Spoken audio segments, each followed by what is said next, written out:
Italy প্রবাসী footballer ফাহমেদুলের বাদ পড়া নিয়ে তোড়পাড় দেশের ফুটবল অঙ্গন। সমর্থকরা নেমেছেন আন্দোলনে। কম বয়সের অজুহাতে বাদ দেওয়ার ঘটনা মেনে নিচ্ছেন না তারা। আবার বাদ পড়ার অন্য কোনো কারণও স্পষ্ট করেনি বাফুফে।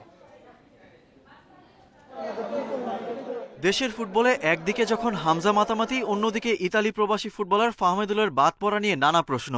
তাকে দলে ফেরাতে আন্দোলনে নেমেছেন ফুটবল সমর্থকরা। পরিস্থিতি সামলাতে ক্রীড়া উপদেষ্টাকেও ভূমিকা নিতে হচ্ছে। টপার ননস্টিক কুকওয়্যারে 5 স্তরের ইউরোপিয়ান স্ট্যান্ডার্ড কোটিং থাকায় খাবার লেগে যায় না। ফাহমেদুলের বাদ পড়ার রহস্যে ঘেরা। সৌদি আরবের ক্যাম্পে তার পারফরমেন্স যথেষ্ট ভালো ছিল, এমনকি প্রস্তুতি ম্যাচে হ্যাট্রিকও করেন। তাহলে কেন বাদ পড়বেন, এই প্রশ্ন এখন চারদিকে। জাতীয় দল দেশে ফেরার দিন শেষ মুহূর্ত পর্যন্ত বিষয়টি আড়ালে রেখেছিল বাফুফে। এমন ঢাকঢাক গুড়গুড় আচরণেই প্রশ্নের গভীরতা বাড়ে। ফাহমেদুল ভালো ফুটবলার, সিনিয়রদের সাথে অনুশীলন করে ওর আত্মবিশ্বাস অনেকটাই বেড়েছে। তবে এখনই তাকে জাতীয় দলের জন্য বিবেচনা করা ঠিক হবে না। সে অনেক তরুণ, তাকে সময় দেয়া প্রয়োজন।